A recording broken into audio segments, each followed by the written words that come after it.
Okay, so we will resume from here. I have some handout for, so you can pick it up at the end of the class.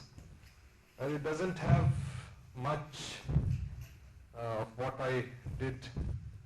Well, it has more circle and description of that, but this handout has some other discussion like polar plots, directional permeability, and so on, which you don't need, but you can see that once you make the medium anisotropic, the complexity of the discussion becomes many orders higher. So I won't be covering all of it. I usually cover it in my regular course, but here, since we don't have much time, let me write some few final statements about what we have been doing, like principal directions and so on.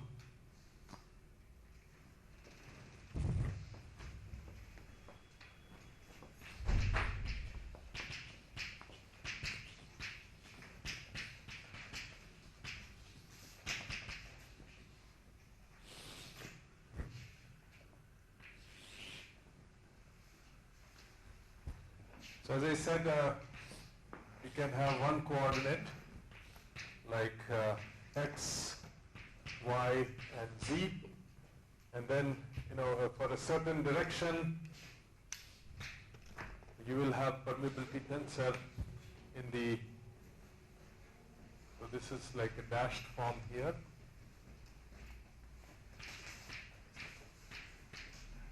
So let's call this xp, yp, and zp. So when you are in the xyz coordinate, so your permeability tensor will look something like this. So this is the most general case.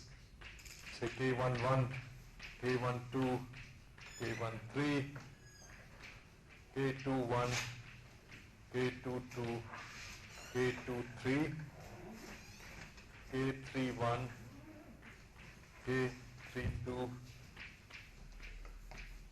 k33. And so if you go from xyz coordinates to xp, yp, and zp coordinates,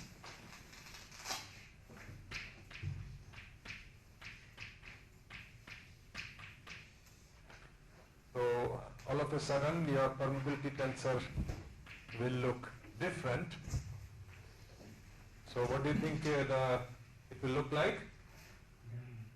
Diagonal. So we have already discussed those things. That's good. So you have K1, K2, and K3. And the off-diagonal terms will become 0.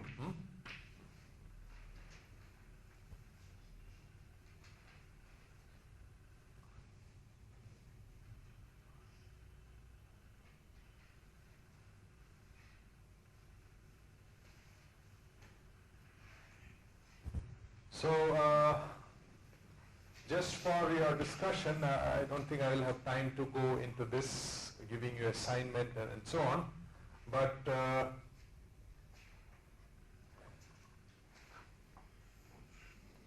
do you have any idea how we can find out the principal directions for this case? Eigenvalue problem, you have to solve that. And then you find eigenvalues, which will be k1, k2, k3, and the direction corresponding to that will be your eigenvectors. So basically, say principal directions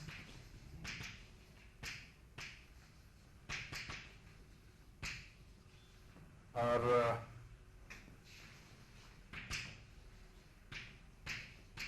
given by eigenvectors.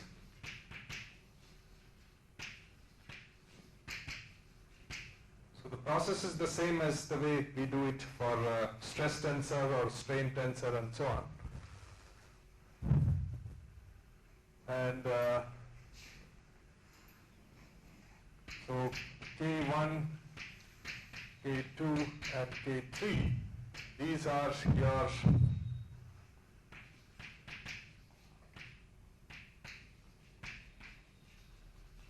eigenvalues, or these are also called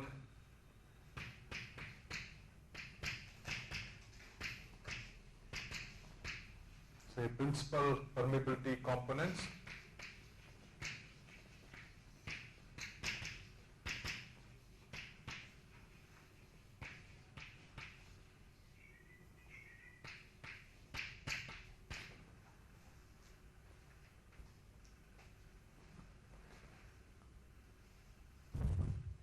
What if your K1, K2 and K3, if they are all equal? Becomes isotropic. Let us see. So if K1 is equal to K2 is equal to K3,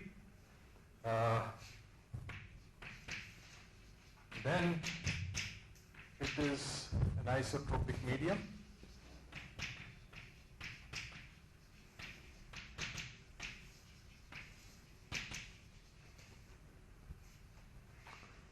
So, basically, let's say this is K, and so you can pull out this K here.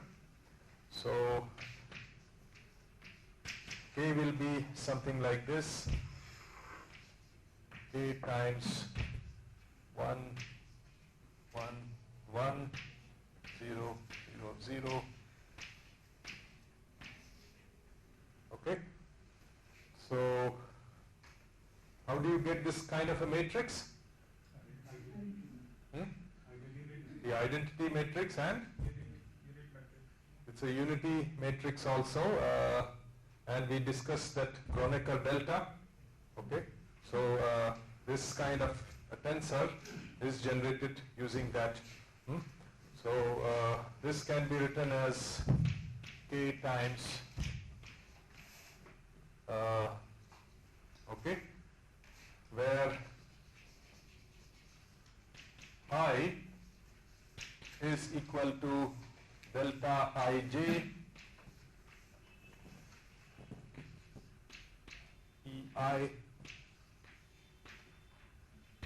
ej. Okay, so you can recreate this kind of a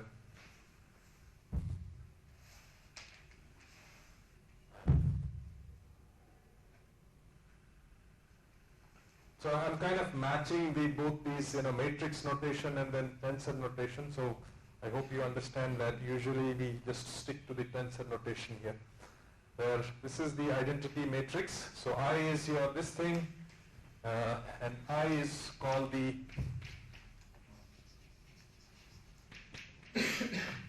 identity tensor, and so if you rotate the coordinate axis, the identity tensor remains identity tensor. All those properties are there. Okay, so this is the case if you have K1 is equal to K2 is equal to K3.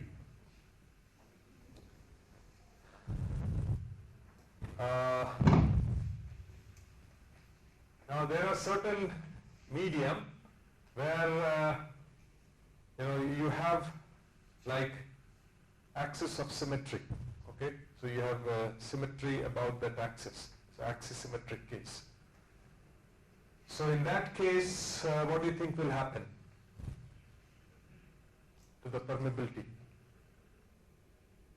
So let's consider a medium where you have a bunch of fibers which are arranged parallel to each other. Okay, so there is one permeability which is along the fibers. Then across the fibers there is another one, but since fibers are kind of same in all direction, so you have symmetry about that axis. So what do you think will happen to K1, K2, K3? Let's say along the fibers is K1. K2 and K3 will be equal, okay? So that is one case there. So if you have, say, K1 is equal to K2 or K2 is equal to K3 or K3 is equal to K1,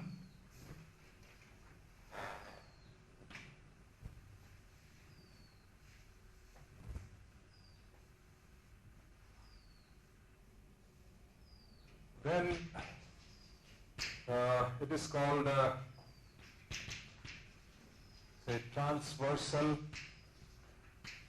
or axisymmetric anisotropy.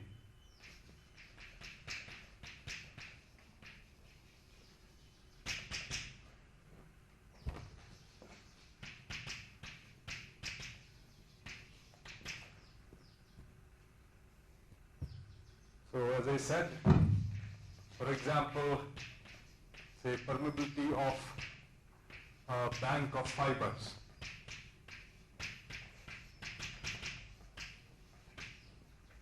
So you have basically fibers which are parallel to each other, arranged in a regular fashion. So you can have, let's say this is z-axis, this is x-axis, and then this is your y-axis. So here, say K1, which is along x-axis, will be equal to K2.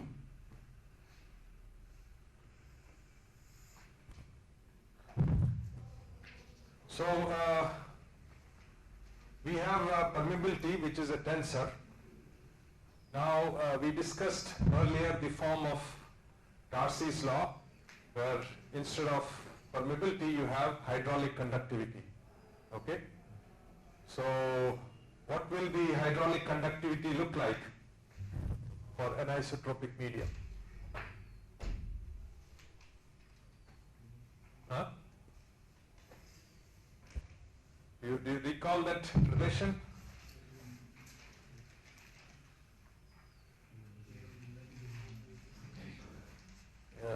Let me just...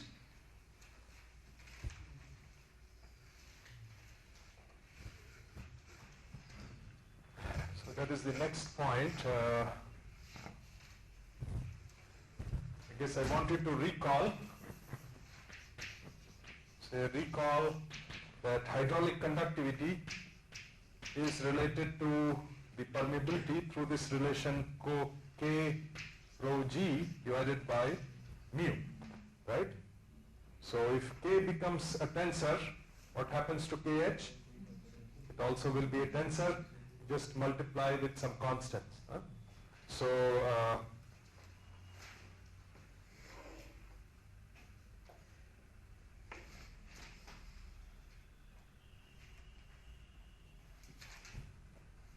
So therefore, if so since K is tensor, so therefore say KH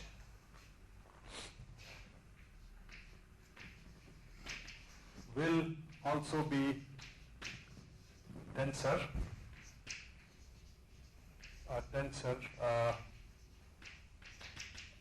for an isotropic medium.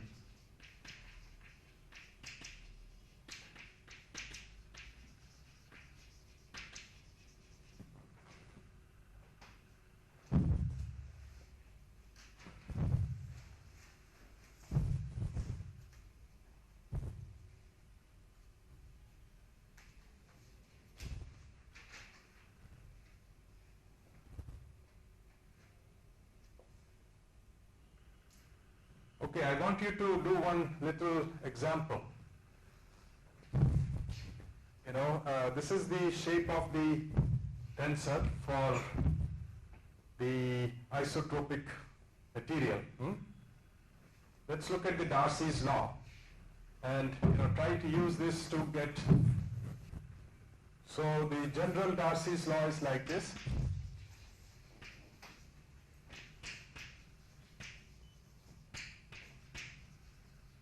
for an isotropic medium is something like this. Q is equal to minus, or you can write like this, 1 over mu K dot, say, gradient of T. We are neglecting the gravity term here. So I want you to derive this relation. Q is equal to minus K over mu times gradient of T for isotropic material.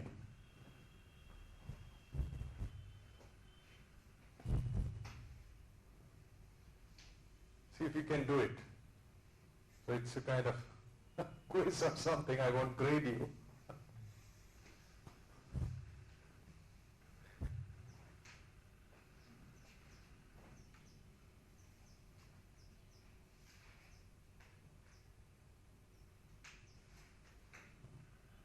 Try to think, what will happen to K if it is an isotropic material.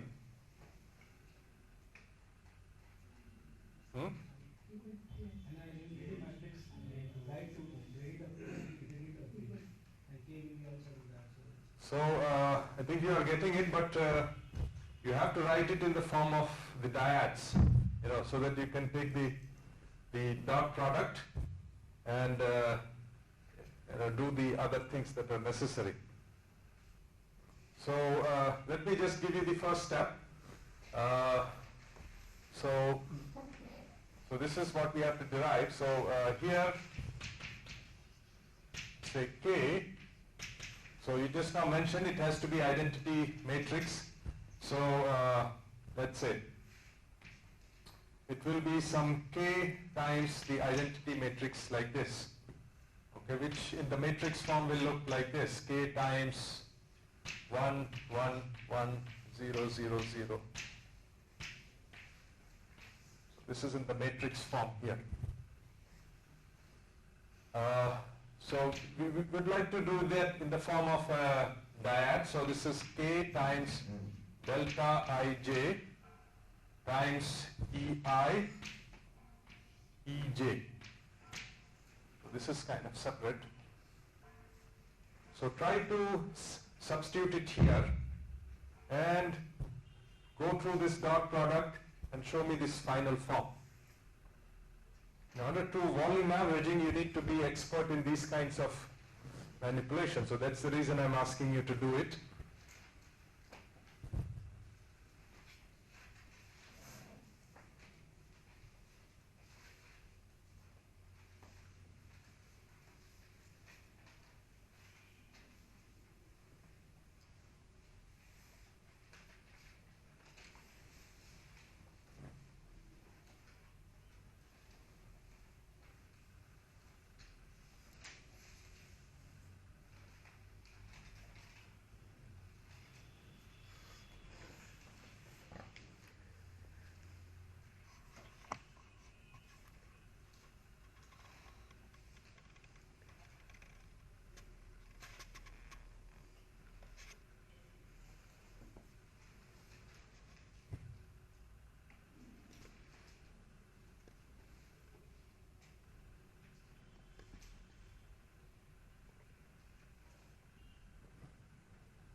Anyone who? We can write K identity matrix equal to K equal delta Ei. Why don't you come and do it? Come. I'll take a little rest.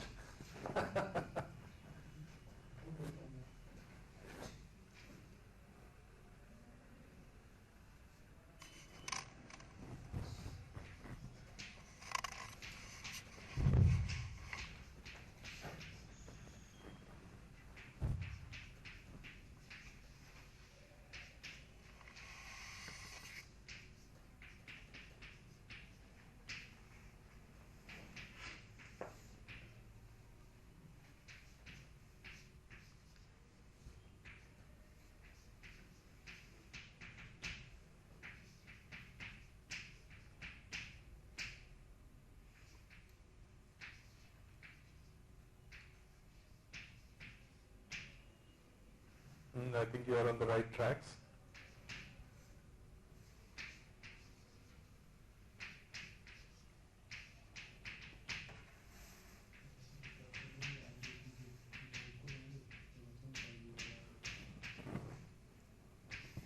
If you have any comments, you can,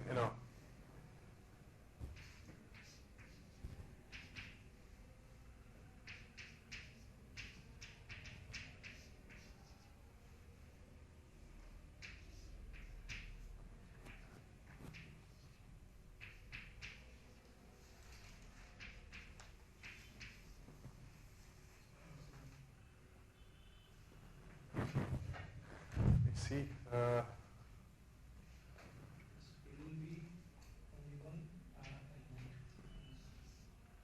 Well, what do you get if you take the dot product of Ej dot Ek? Will be a Kronecker delta, another Kronecker delta. Okay, so try to use that. Ej times Ek will be delta Jk. So,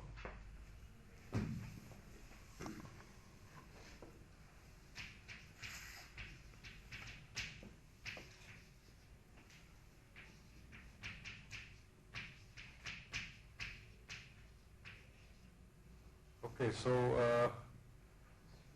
now what happens when delta Jk operates on like delta dou or dou Kp, it forces that K to become J, right? This will be J is K. Mhm. This will be delta Ik. Yeah, you can, that will be the final.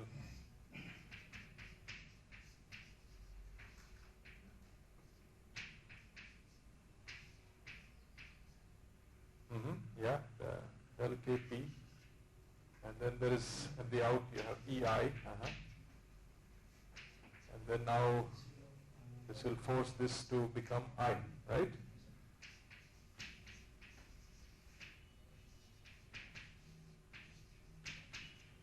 Okay, that's excellent. Huh? So yeah, that is how we get that. So we start with this general thing. So this is like delta Ij times Ei Ej. So that was the dyad representation. And then you take the dot product, del Kp Ek. And so now you concentrate on this dot product of these vectors. So we have Ei. This is Ej dot Ek. So I think, yeah, these are all E's.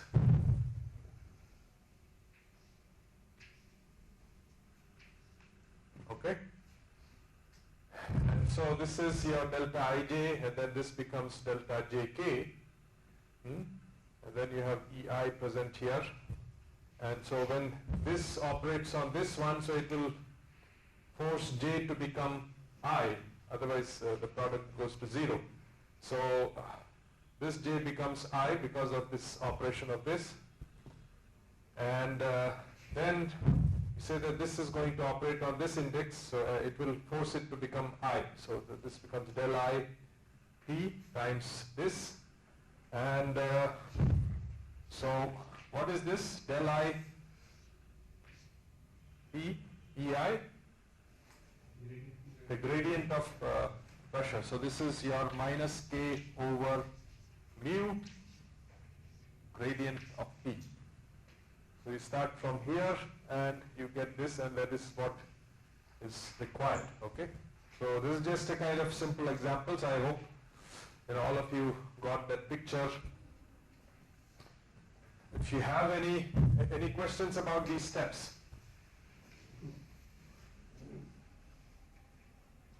Once you get used to it, it is quite mechanical. It's quite easy. So that was some description about the Darcy's law and the isotropic medium and anisotropic medium. There can be a lot of discussion, as I said. I want you to pick it up later, these handouts. And so you will find many more things there. But so you don't have to read all of them, you can read it later on, just read the part which we covered today. I'm going to now describe some of the analytical models for permeability. Okay? So have you used some of these models, any of these models? You know, some formula or something for permeability. Huh? Kozeny-Karman relation, that is probably the oldest and the most well-known relation. So that's exactly right.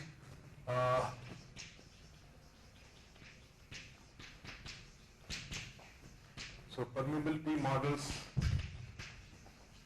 so let me briefly go over that, because permeability models are, there are so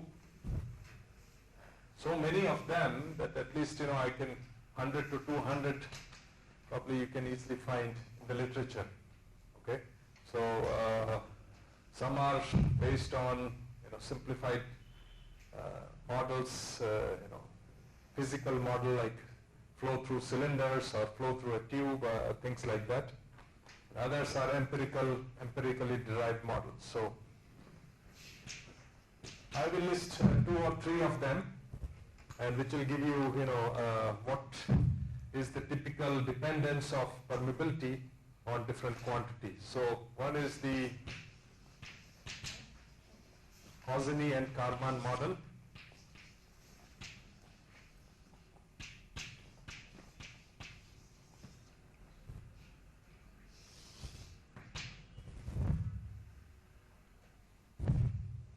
So it was basically done by Kozeny. So way back in 1927, also by Karman. So that was in 1937.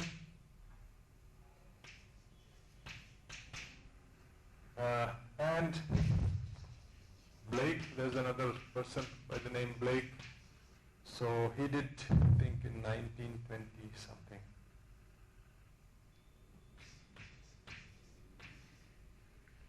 Not sure what I have written, but I'll just put it this way. So this was produced by these people, and so this is also called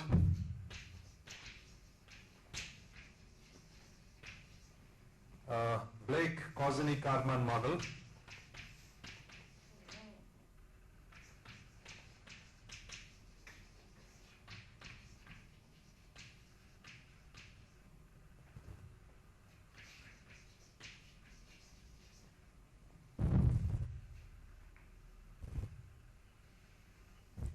And how do they, basic assumption is, so ASSN means assumption. So basically your porous medium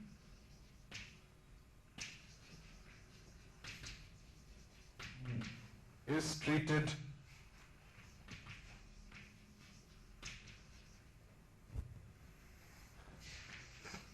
as a bundle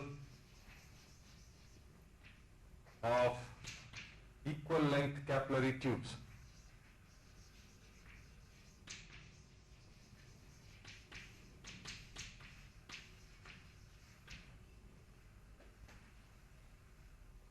So the final form of this relation is like this: K is equal to epsilon cube over 1 minus epsilon whole squared, and C naught divided by MS squared. So this is one of the forms that is there. So sometimes you have different form than this one. So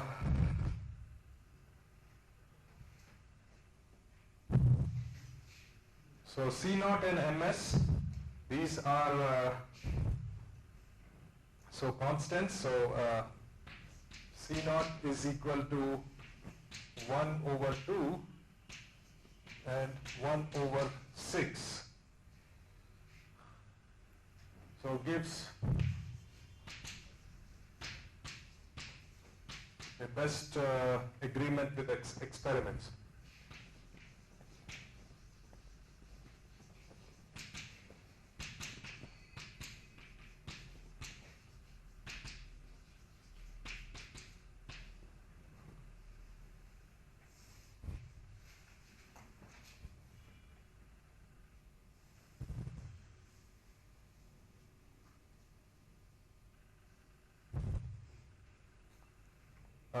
Now, whereas MS is what is called your specific surface.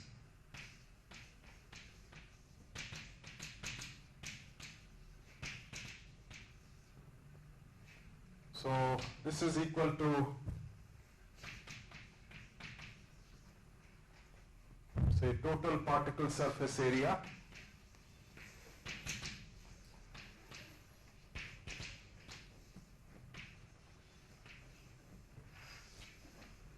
divided by volume of solids.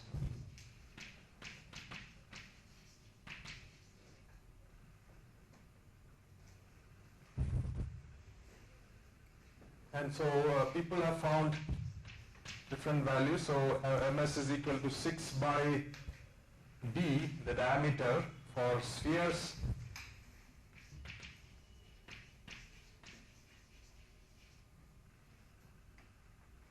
So probably this is like a square arrangement. I'm just guessing. We'll have to find the more details. So this is for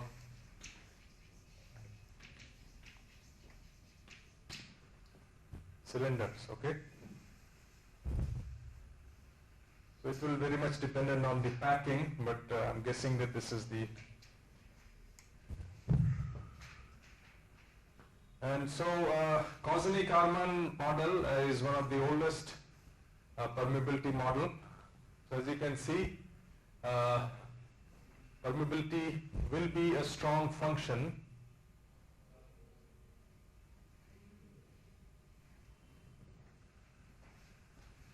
so it will be a strong function of your porosity, epsilon, and it also depends on the fiber or particle diameter. So that comes from here. Okay, so you will have some d squared which will come, so that will d squared will go on the top, and so you can generally write k over d squared is equal to some function of porosity. Okay, so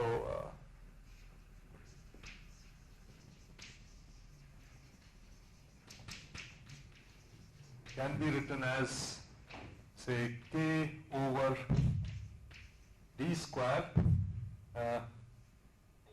as some function of epsilon. That way you can isolate the effect of diameter on the left hand side.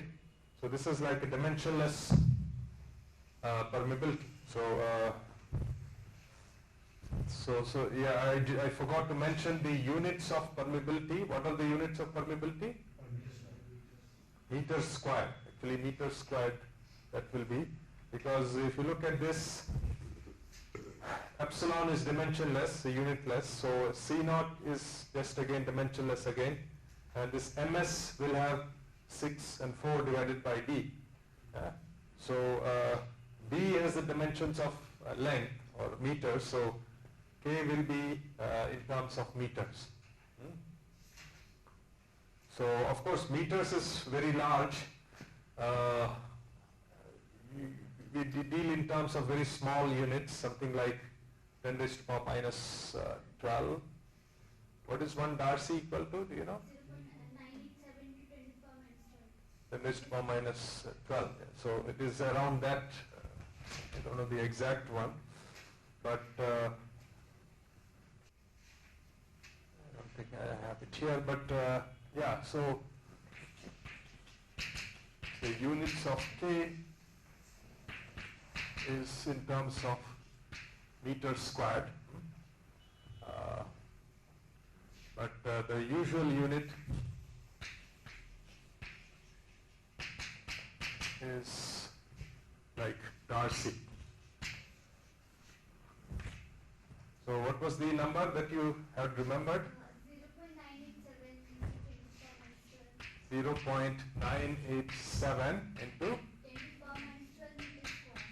12 meters squared. Thank you. So this is that you can double check if you want, but typically those are very small values, very small numbers. So as I said, you will have something like this. You don't have to write it, but K will be something like B squared times function of epsilon. So it's directly proportional to the fiber or particle diameter, size of that. So the larger the particles you have, higher will be the permeability. Okay? And there's also the strong dependence on the porosity. We can plot it and show that. Let's consider some other models which can be quite so let me start here. So these are, say, fiber bed models.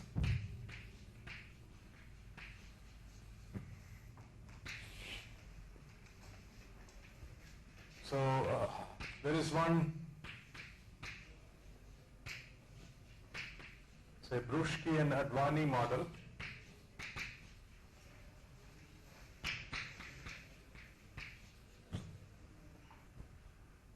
So that came out in 1993.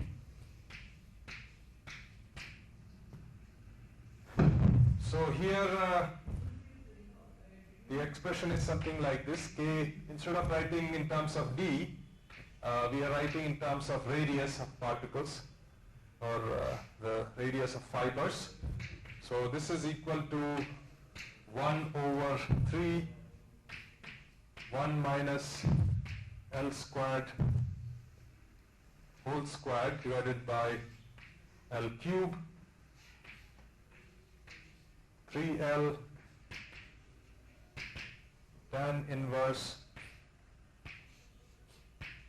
1 plus L over 1 minus L divided by 1 over L squared. So then plus you have L squared by 2 plus 1, and so this goes here. So it's the same continuation. It's not that. So just and this is raised to minus 1. Okay, so this thing continuing here raised to minus 1. You can do some Google search and find out about this paper and the model. So where you have these terms L, where your L squared is equal to 4 by pi 1 minus epsilon, and then this is R is your cylinder radius.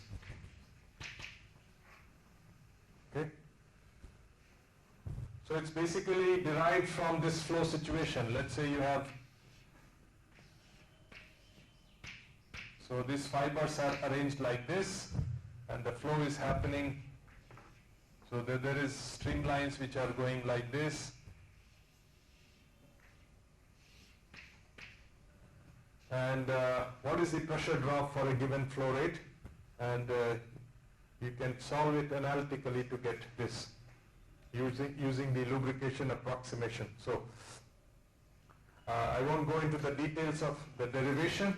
It's quite interesting, but that's what it is. So people assume certain physical picture like this one.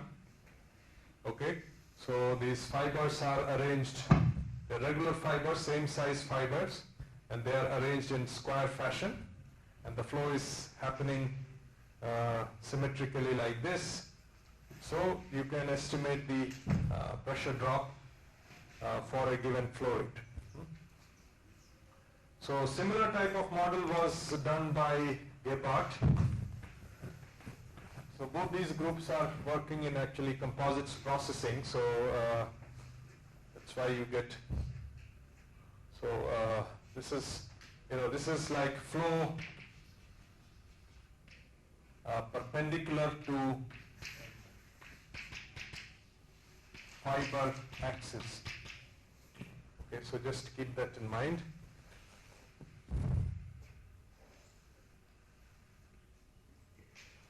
Similarly, we can take Gebhardt model.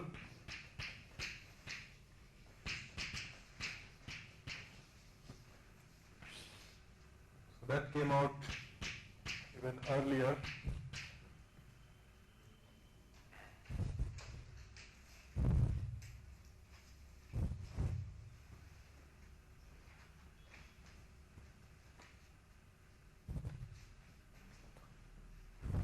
So once again, flow is a flow perpendicular to fiber axis. And so there are a couple of relations. One is like this: K over R squared is equal to 16 over 9 pi square root of 2 square root of 1 minus epsilon minimum over 1 minus epsilon 5 raised to 2. So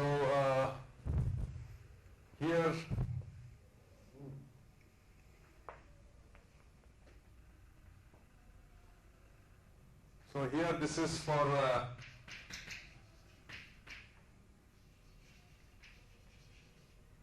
square arrangement.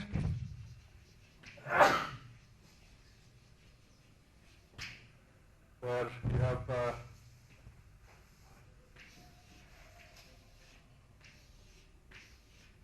like this. So the centers of these fibers are on a square like this.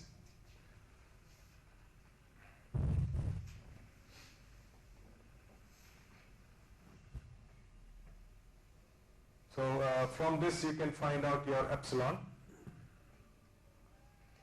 So this is the expression. So any questions?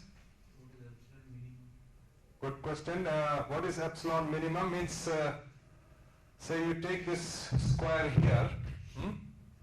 Now how do you find out the porosity for this situation here? Yeah. So you find out the total square area and then subtract these one circle from there, and that will give you the void volume, and then divide that by the total square area, so that is the porosity, right, epsilon. Now epsilon minimum is when all these fibers, they are touching each other. Okay, so here epsilon minimum is 1 minus pi by 4. So when all fibers touch each other.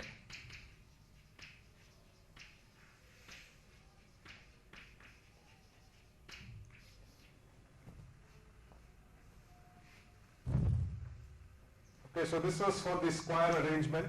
This kind of a thing is there. He had also derived for when, yeah, question? There is one model for hexagon. Yeah. So have you used that one? Hexagon model. Oh, you have used it. Okay, so that's good. So this is for the square one, and I'm going to describe the hexagonal one also. So what was the context where you used it? Actually, it's a UD fiber flow in that. Oh, okay. So yeah, these are composites processing people. So they have developed these models. And so second one,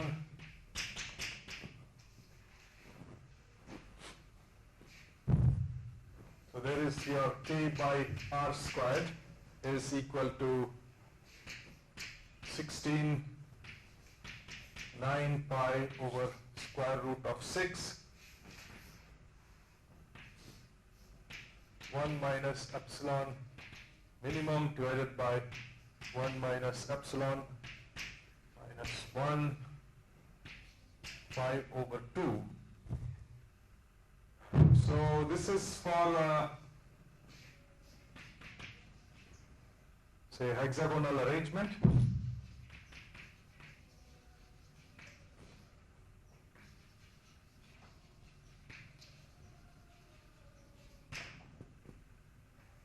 Okay, so that means say your fibers are like arranged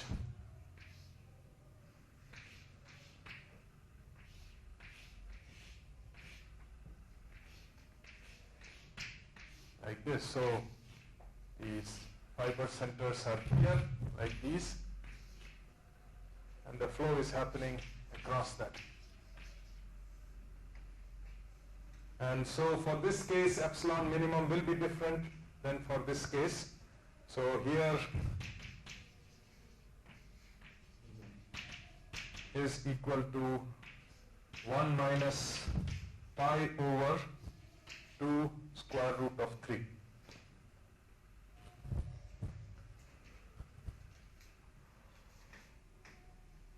So these are like perpendicular to the fibers, and they have one expression for along the fibers also. So for the sake of completeness, I will just write that. So say parallel to fiber axis. So this was like K over R squared is equal to 8 over C epsilon cube over 1 minus epsilon whole squared, where you have C is equal to 57. So this is for square arrangement.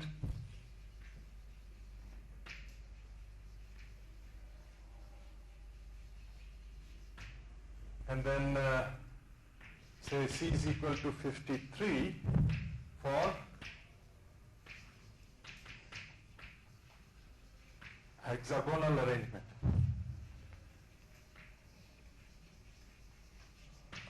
Okay.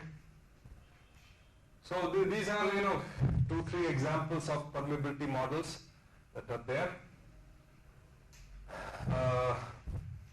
So here, for example, you have one permeability along the fibers axis and one permeability across the fiber axis. So this may be K1, and then across is K2 and K3. So transversely isotropic material. So you can build the tensor from using these different permeabilities. So there are numerous other models are there.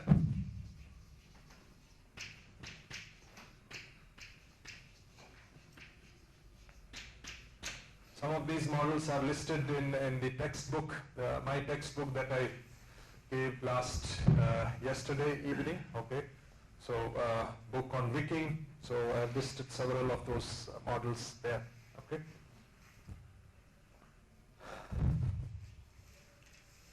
So I think we have covered permeability, tensor nature, and then some of these analytical models for permeability. Let us take a little break, and then we can come back. Okay, so we were, I presented some models which are like analytical models.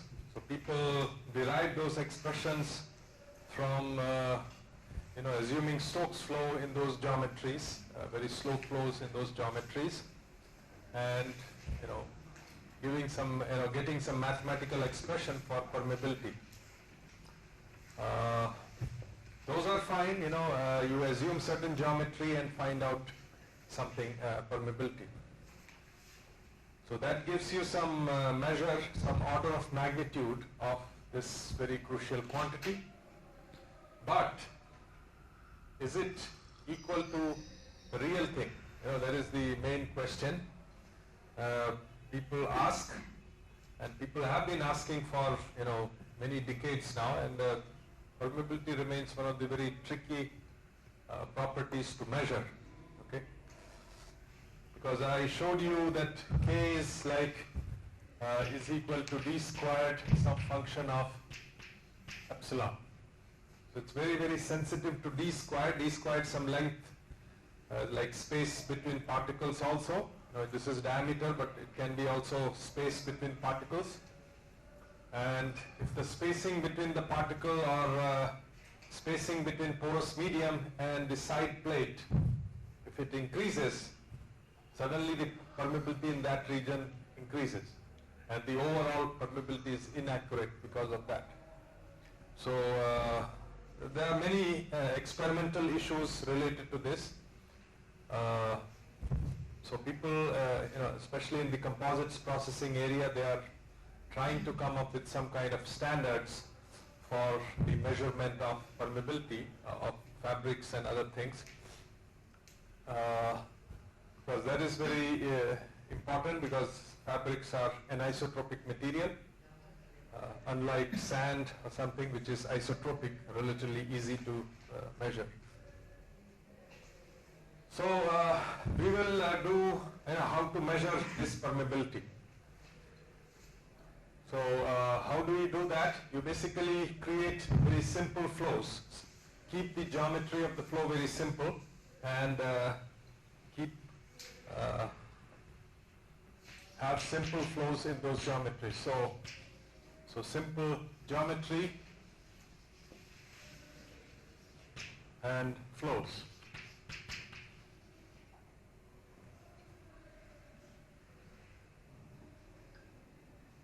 So one is one method is called the constant head permeameter.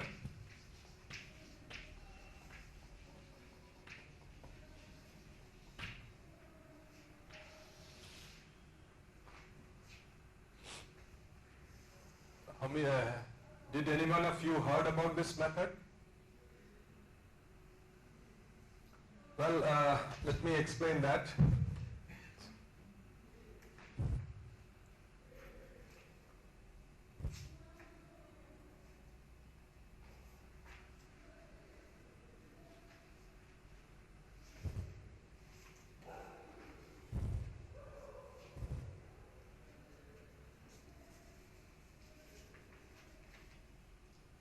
So it's similar to the Darcy experiment. You have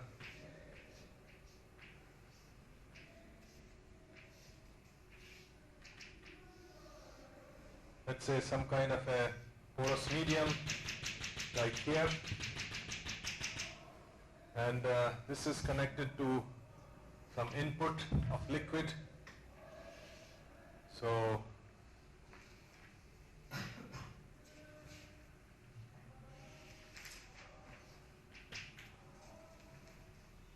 let's say you have some input which is coming here, and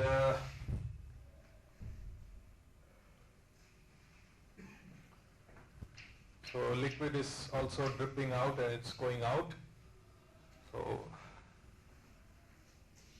this is the free surface, let's say, and then this is the free surface here. And so this is porous medium here, sample, and then this is the higher piezometric head here, and then lower piezometric head in this case. So you can have, let's say this is your phi in, and this is, you may call this as phi out.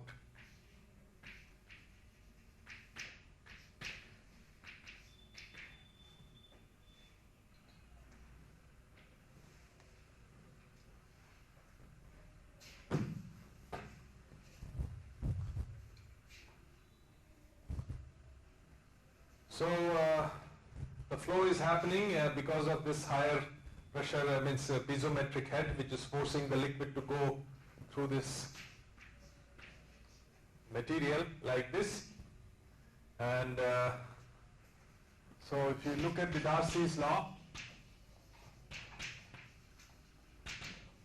so you have Q is equal to minus KH times gradient of phi.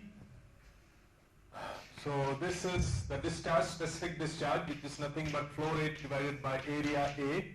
So this is equal to hydraulic conductivity divided by change in phi over this length L.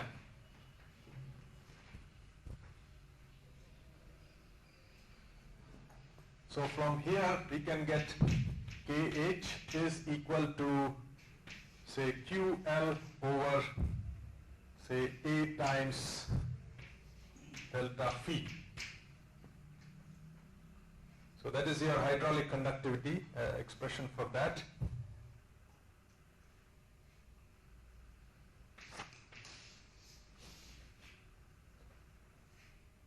Now since you have permeability, which can be obtained from here, so this is equal to KH times mu over rho g.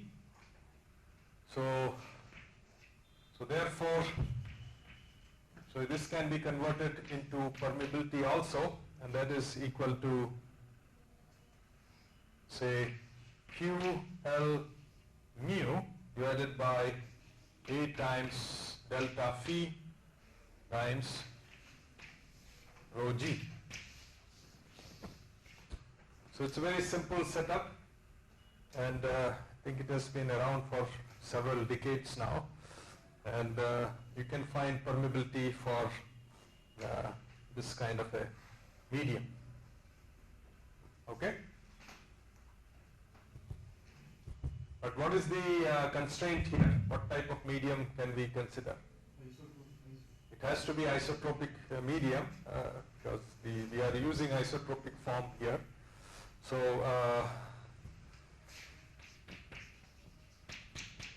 this is valid for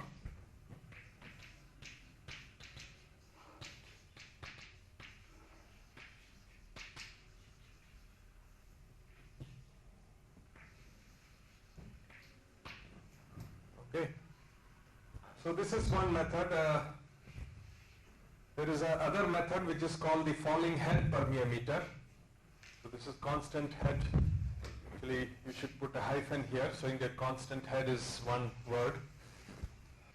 So next is your falling head permeameter.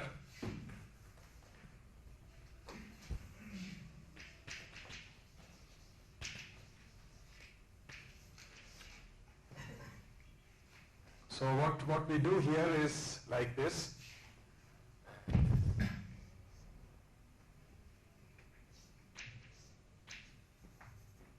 Let's say it's some kind of a stand, and you take and clamp some kind of a burette through this.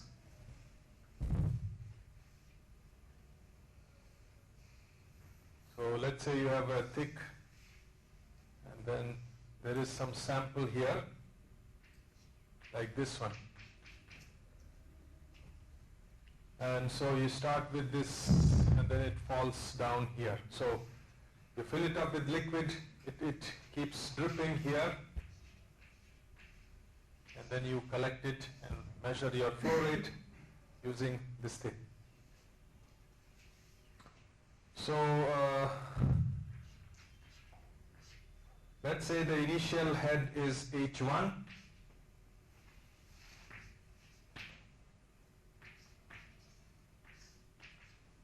And the final head is your H2.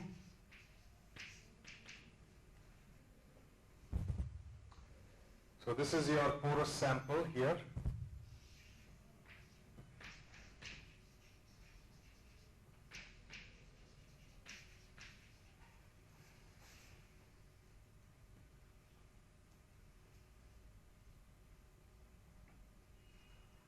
So once again, it's very simple formula. Say hydraulic permeability is your small a times length divided by area of cross section times T, ln H1 over H2.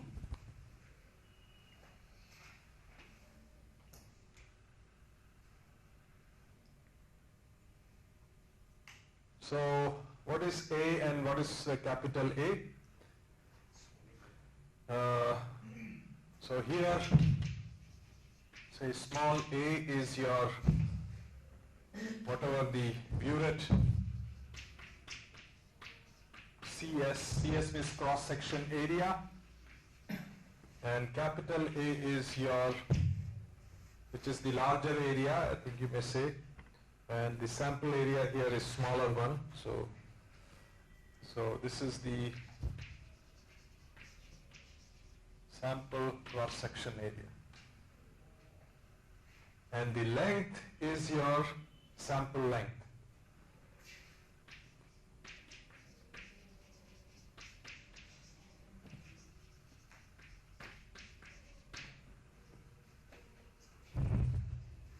And T is the time for the liquid level to come from H1 to H2. So T is your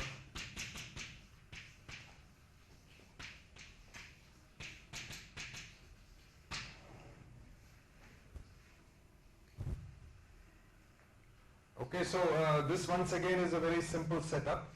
Just have to find a tube and put some sample in the at the bottom. So I guess some characteristics are there that it's very easy to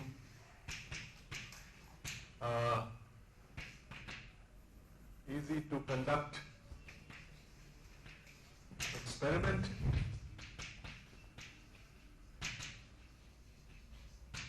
Okay. And generally the pressure that comes here onto this specimen is not very high, so it's a low pressure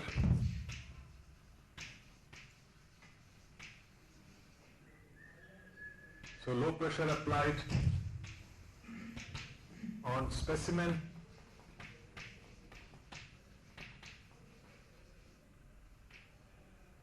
So that implies that you can use soft porous media can be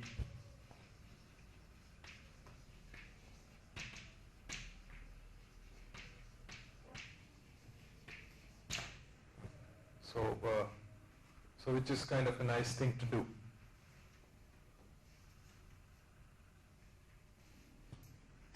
So you have constant head permeameter, you have a falling head permeameter.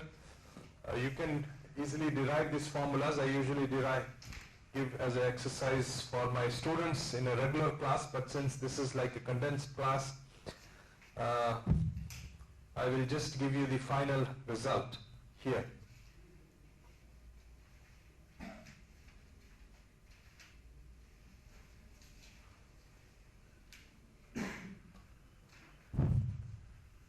Now, so this can be worked also for material like sand or soil and things like that. What if your material is something like a fabric? So fabric, of course, you cannot put it inside a tube very easily and things like that.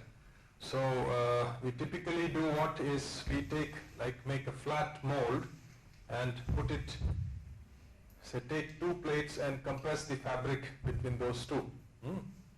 And then make the liquid flow from one end and go out from the other. So I'm going to describe this third type of method. It is the, say, constant pressure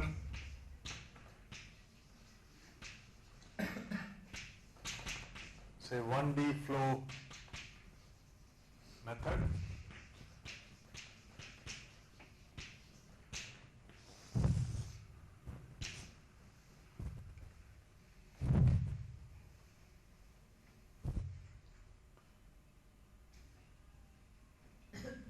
So you have basically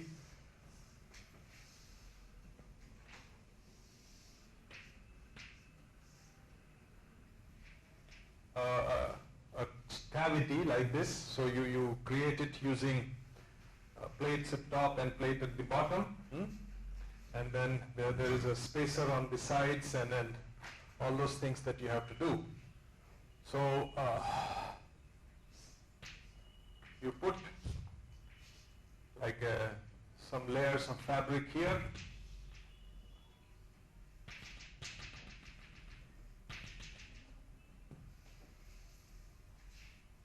So you can call this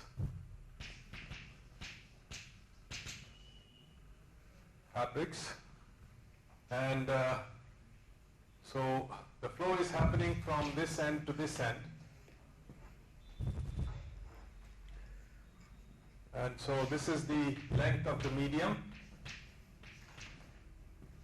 and you create basically a system here. So liquid is coming in, and so say P in, incoming fluid pressure, so that is typically kept constant. So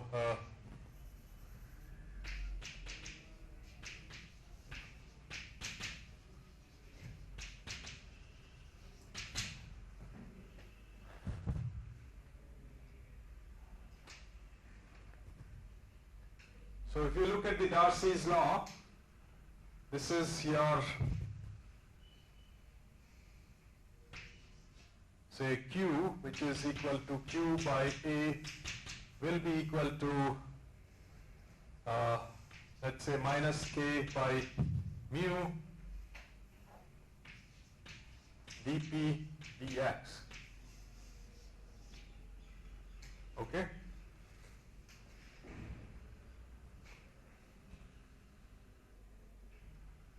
Now here,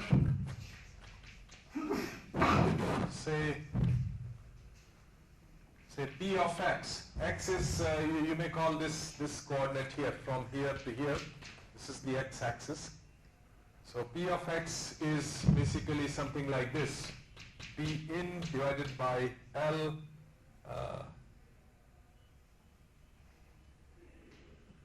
times x.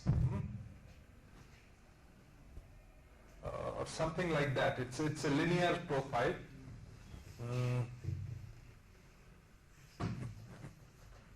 Let me just mention that it is, dP dx is equal to P in divided by L.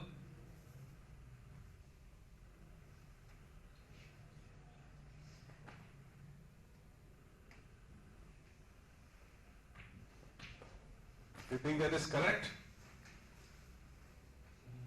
Huh? It will be linear. dP dx is, inlet pressure divided by L. But this is the rate of change of pressure with x. So what do you think? Pressure is increasing or decreasing? It is decreasing. It's high pressure here. It has to be low pressure here. So there will be a negative sign here. Okay, so this is actually will have a negative sign.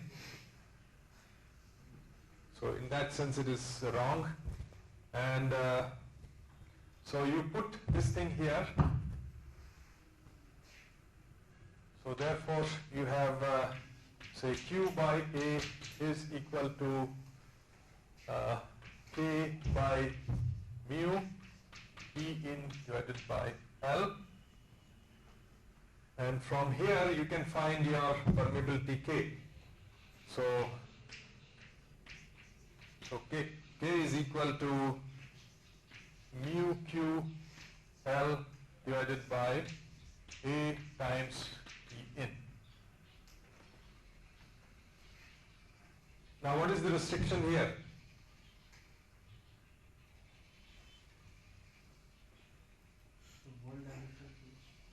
Well, yeah, it is one dimensional, but about the material, what type of material it has to be?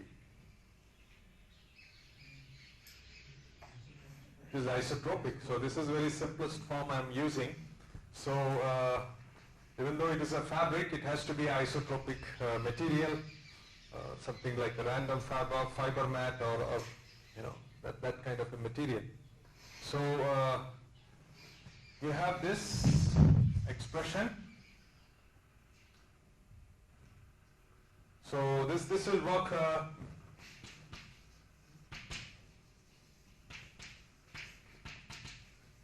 fine for isotropic material.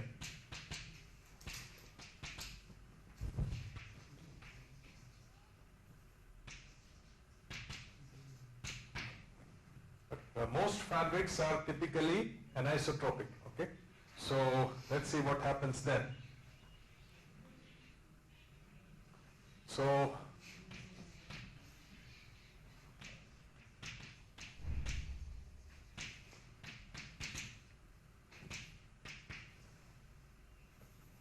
for fabrics,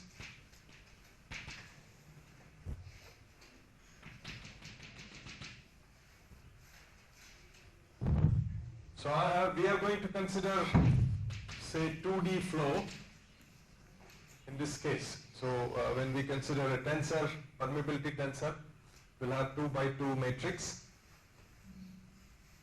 So obviously this is not acceptable then. So you will have this kind of expression. So you have Qx, Qy. So it will be a vector which is equal to minus 1 over mu times your, say, kxx, kxy, kyx times kyy. And this is multiplied with, say, del px, del py, or dou px, dou py.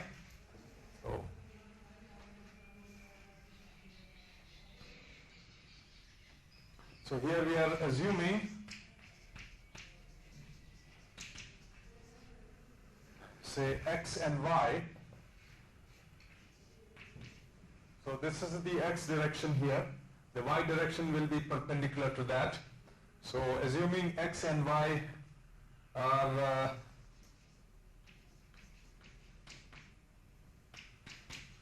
say not the principal directions.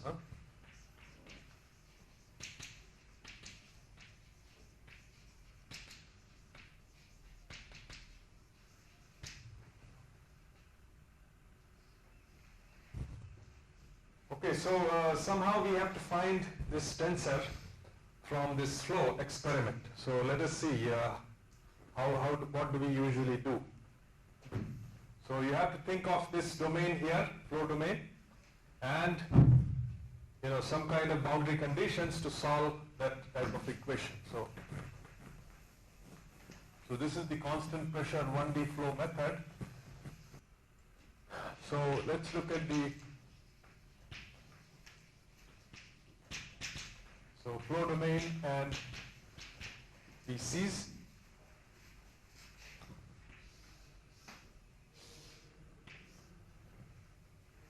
So as I said, this is your x-axis, this is your y-axis,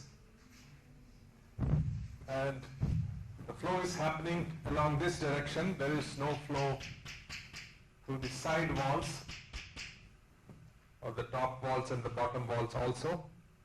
And the pressure here is P is equal to P in, and this is P is equal to, let's just call it 0.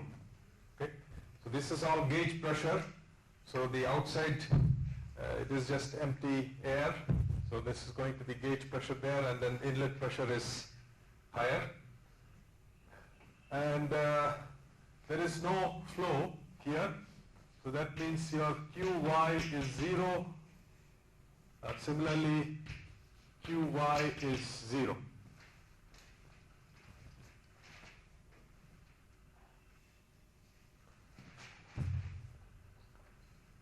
So Qy is 0 here, Qy is 0 here. Now if your domain is kind of long, sufficiently long, aspect ratio is high, length divided by width. So if the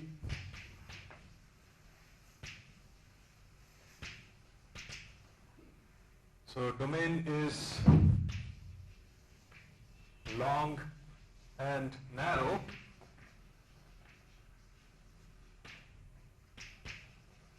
then we can assume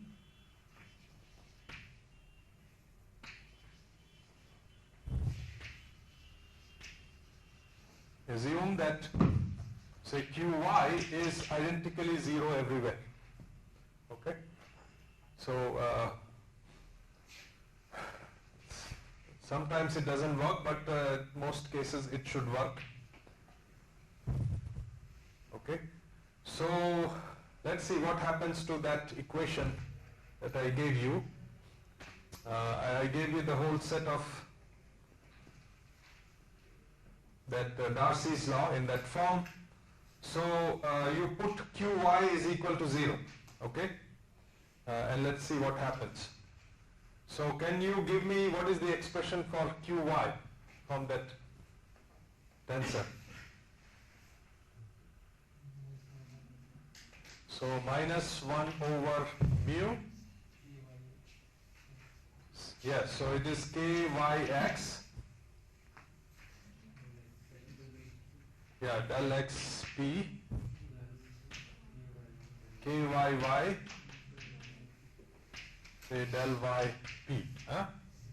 So this is equal to 0.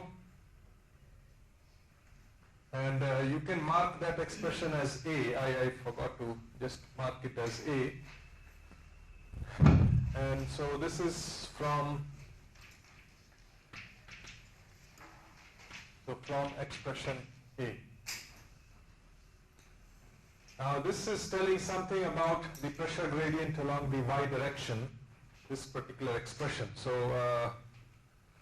if you solve this for del py, so del yp, which is equal to del p del y, is equal to, so you solve it, so that is your Kyx divided by Kyy times del p del x, and so this is your expression B.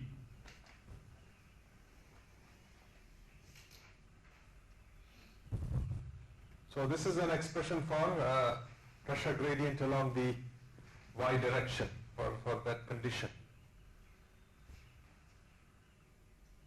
Now our main interest is along the x direction flow.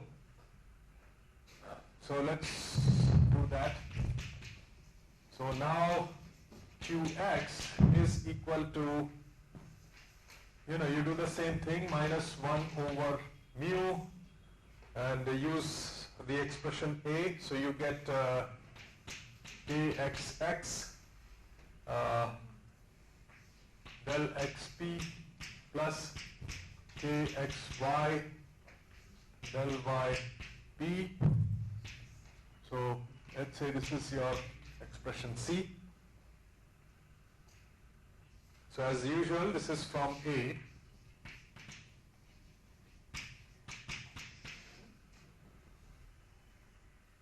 So now we take B and C, we take this and substitute it there. So we substitute it here, and let's see what happens.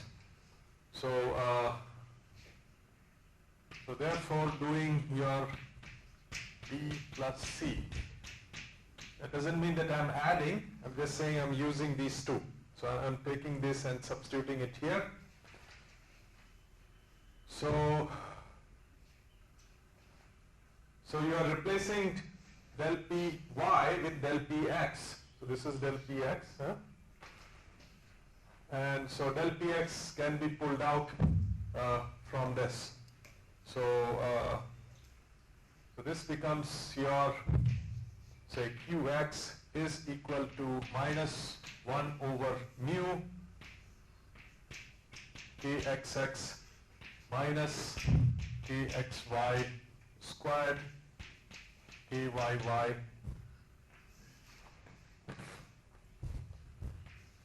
del XT. Okay, so this is your expression D.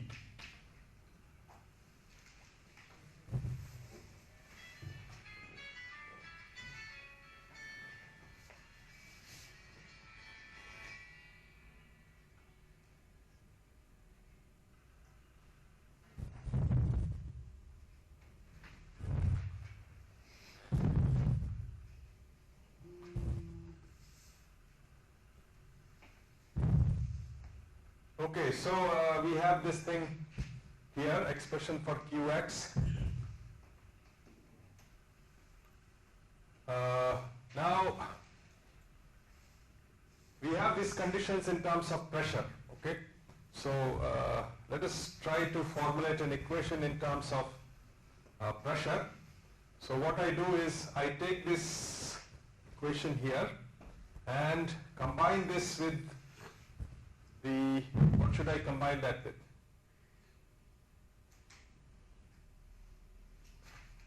So your Darcy's law, this is the Darcy's law equation. It's basically momentum balance. What other balance equation do you think will work here?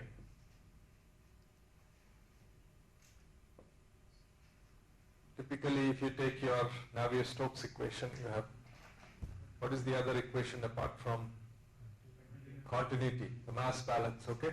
So it's the same form of equation, we will derive it later, but so we take this and combine this with continuity.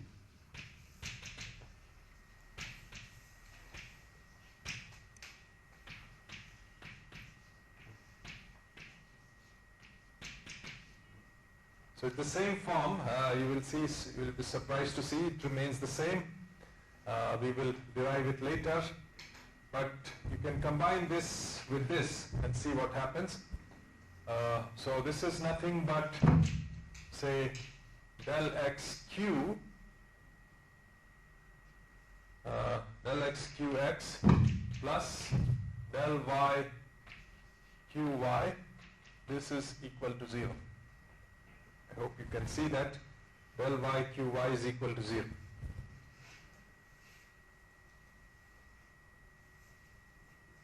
So this is your equation D, this is your equation E. So we already have assumed that QY is 0, okay? So this term will go away, okay? So this is equal to 0. So this term here is cancelled because of this approximation here. Only this thing is there. So therefore your del Qx del x, this is equal to 0. Now we put this thing here, okay? So all this is supposed to be a constant. So you take the derivative with respect to x so that it will become a double derivative with respect to p. Okay, so this gives you, so say d plus e will give you del 2p del x2, which is equal to 0. You can integrate this. So you integrate this. So what do you think the pressure will look like? Huh? Will be some kind of a linear expression, right? So it will be something like C1x plus C2, right? Now we have to find C1 and C2. So how do we do that? The boundary conditions there. So we use the boundary conditions, ECs. So this is your P is equal to P in at x is equal to 0. Okay?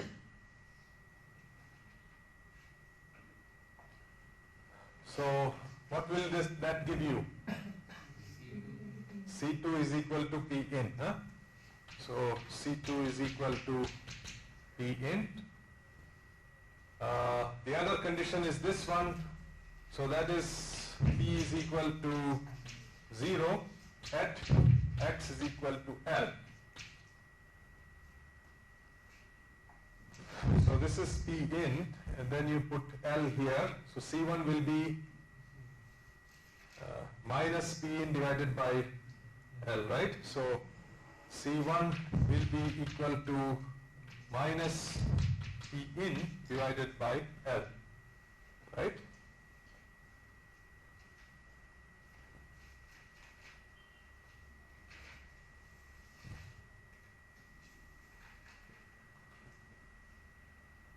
Okay, so you have C1 and C2, you can substitute it here.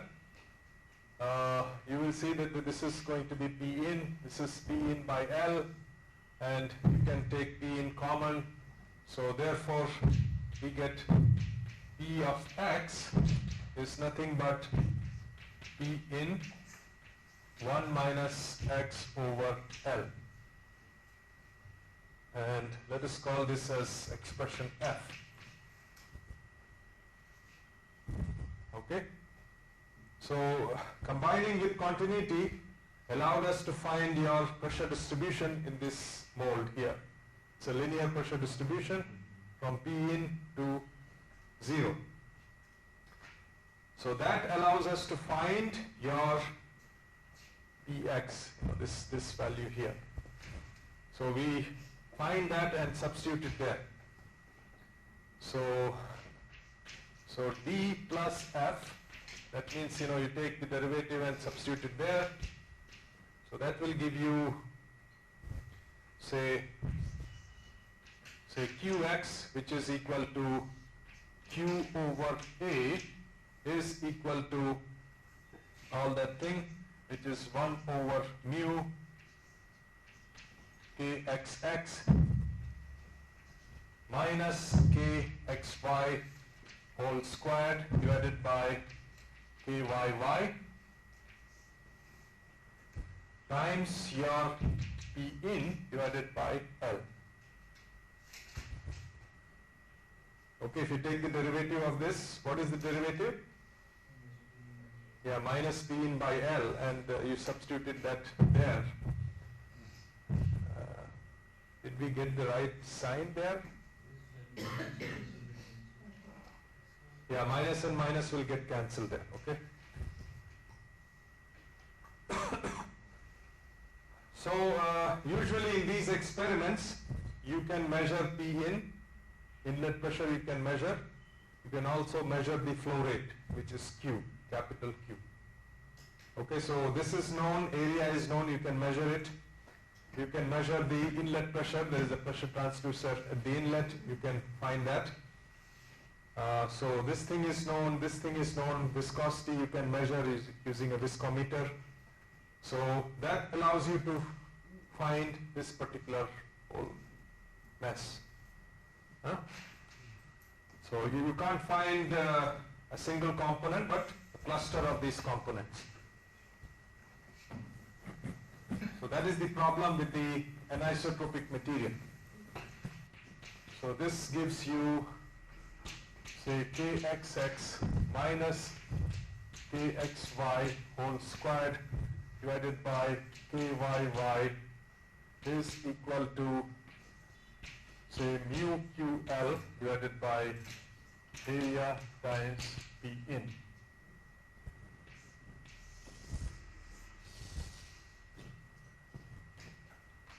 Let's call this equation star.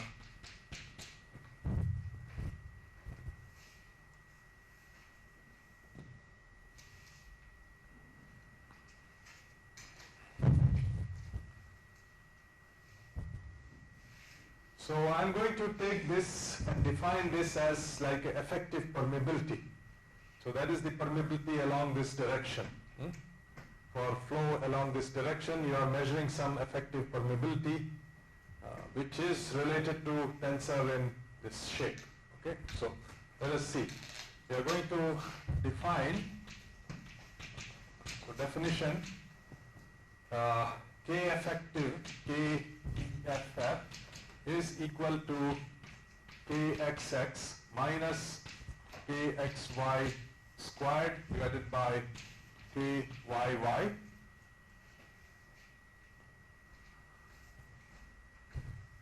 So this is your, say, effective permeability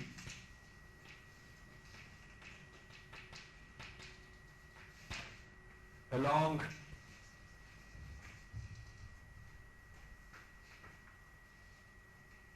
the, say, 1D flow direction. So that is the flow direction that you see here. So this is what it is, effective permeability along the 1D flow direction.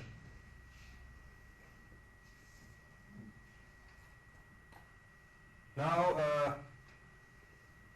if you remember, we had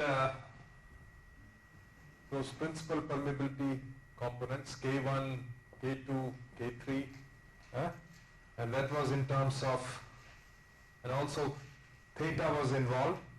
So you found from K1, K2, and then theta, you found KXX, KYY, KXY. So I had derived those expressions, this morning. So I want you to recall that.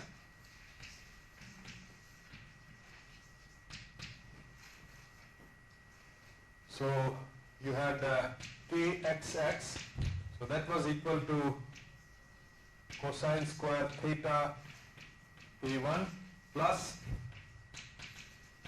sine square theta K2, and then you had KYY, this was equal to sine square theta K1 plus cosine square theta K2, and then you have KXY is equal to sine theta cosine theta K2 minus K1. Okay, so these were the three expressions that we got. So we are going to substitute all these here and see what happens. So on substituting these there in star,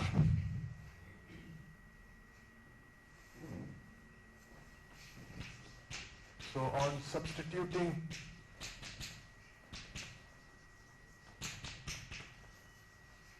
these, so KFF reduces to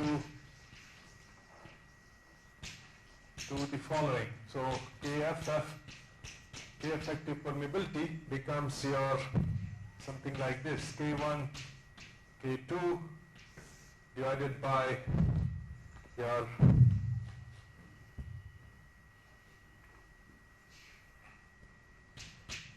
K1 sine square theta plus K2 cosine square theta.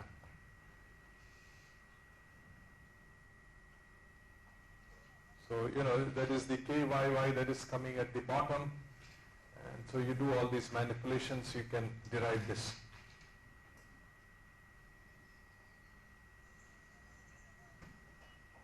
So you have, let's say, this is equation 1, and then you have, this is your equation 2.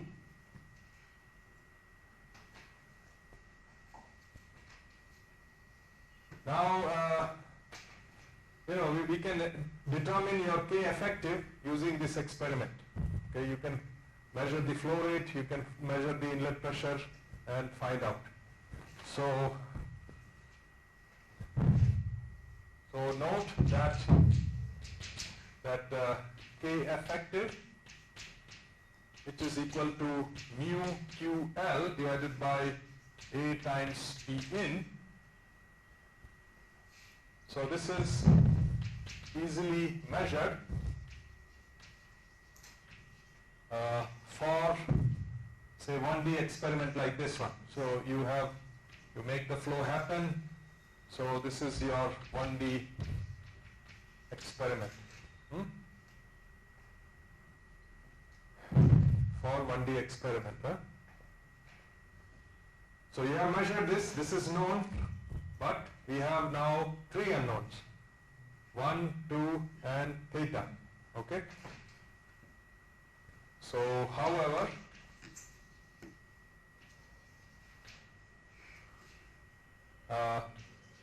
we have 3 unknowns.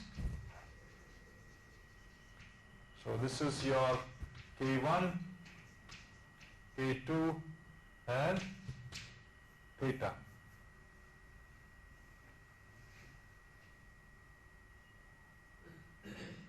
So we have one equation like this and 3 unknowns, right? So can we find out these unknowns?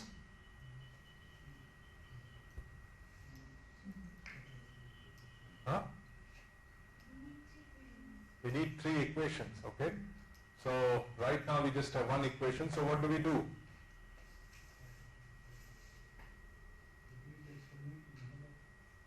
In another direction, okay?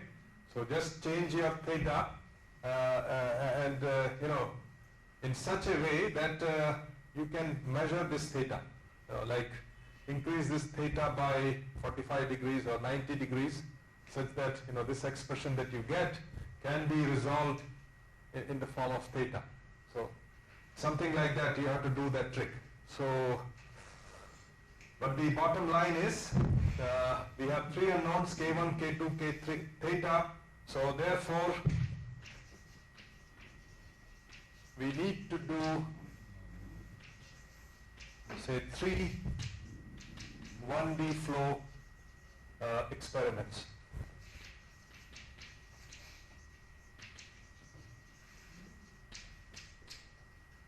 So one experiment won't do.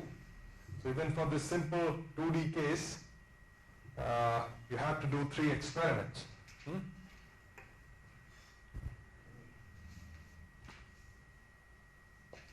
So I'm going to just describe one of the strategies that was developed.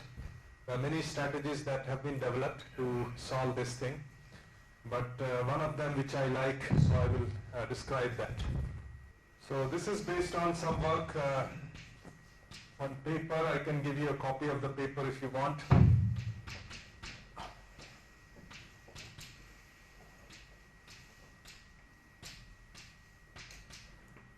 Dietzenbach and Shenoy. So this is a group in the United Kingdom. So they published a paper for this. So I just call it that method. And so basically you have to do 3 experiments. So how do we do that? So let's say you have one experiment you are doing like this one. Okay, so this is the flow experiment. Let's say the principal direction is like this. So this is your direction 1 and then this is your direction 2. So K1 is along this, K2 is along this, and this is the orientation of that. So you have placed a fabric, you don't know what K1 and K2 is, okay?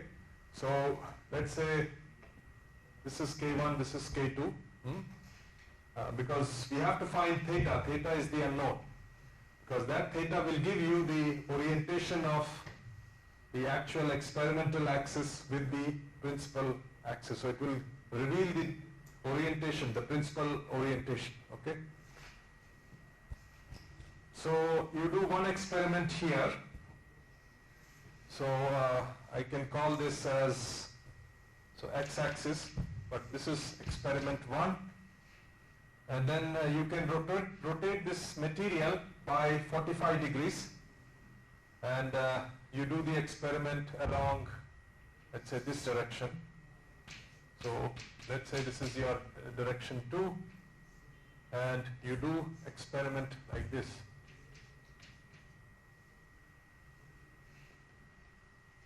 So this is, and then you rotate it again, and then you can do it along this direction, again by 45 degrees. So flow now happens like this, and so this is your third direction, which also happens to be the y-axis. So direction 1 x-axis, direction 2 is 45 degrees, direction 3 is the y-axis. So here I will just write, say 1 and 2, these are, say, principal directions of the material.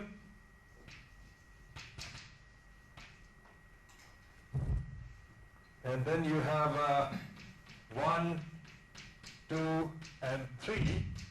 These are the 3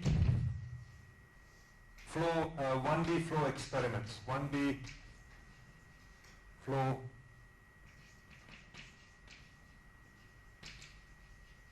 experiments.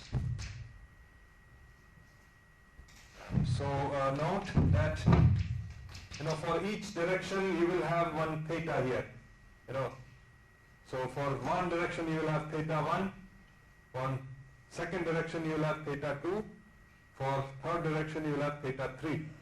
So note that for, say, theta 1, you have, this is theta. For theta 2, so that is now theta, what will that be? Plus 45 degrees, so this is, you can say 45 degrees here. So this is theta plus 45 degrees, and you have then theta 3, which is equal to theta plus 90 degrees, okay?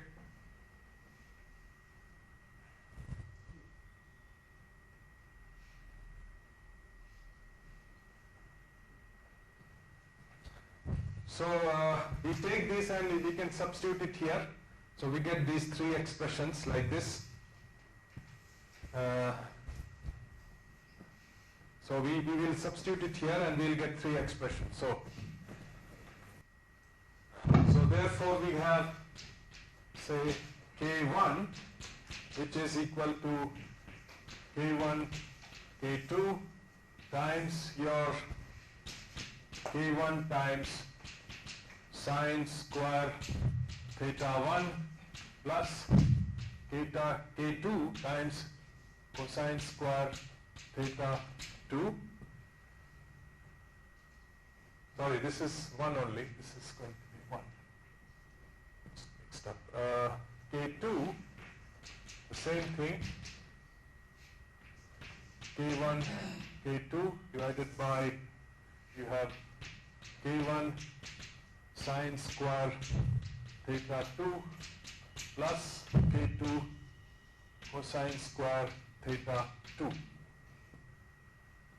And then you have K3, which is equal to K1, K2 again, and then you have K1 sine square theta 3 plus K2 cosine square theta 3. So you create this another hurdle here.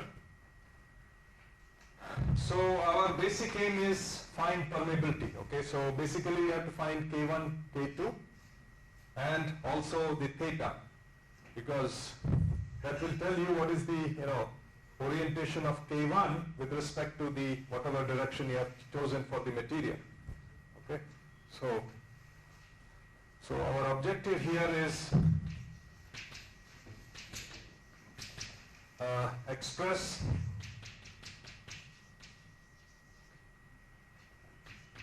so I think I will be done soon. K1 K2 and theta in terms of,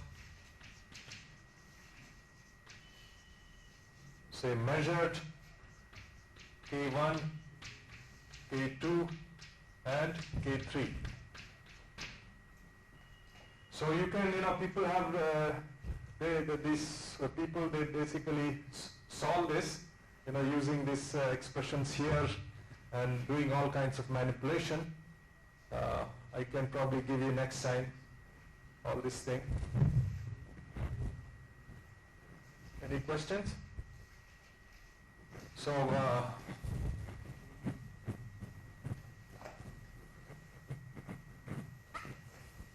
just one final step, I will be done. So after manipulations,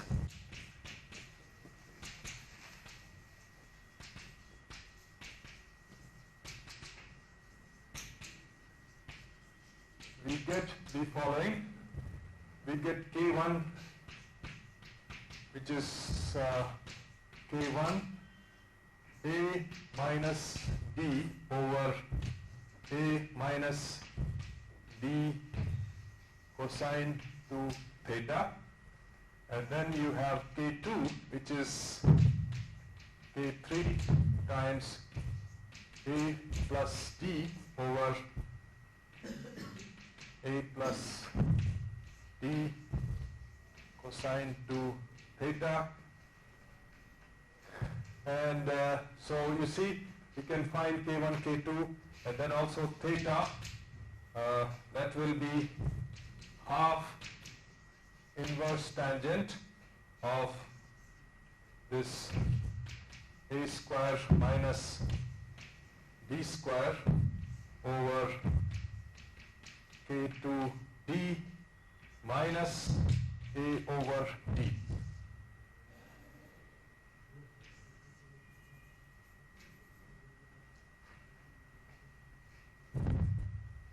Now what is A and D? We have to define that such that, say, A is equal to,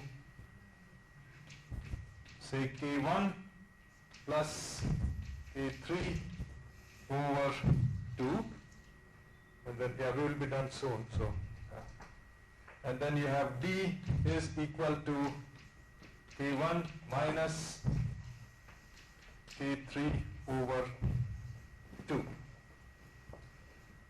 So all these things are in terms of K1, K2, K3 by this thing. So those are the three measured effective permeabilities, and from those you get your K1, K2, and but here a little bit of trick is there, because when you find K1 and K2, you need your theta. So first thing is you should find theta and then find your K1 and K2. So just final statement. So strategy is like this. First, say find theta, and then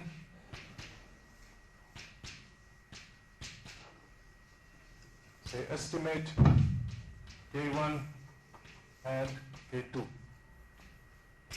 Okay? Any questions? Anyone? I think we covered a lot of ground, but this kind of tells you if the material becomes anisotropic, suddenly the level of difficulty is increased by an order of magnitude to find the permeability tensor. This is just a two-dimensional tensor. You can imagine if it is a three-dimensional tensor, what will be the problem? You need it.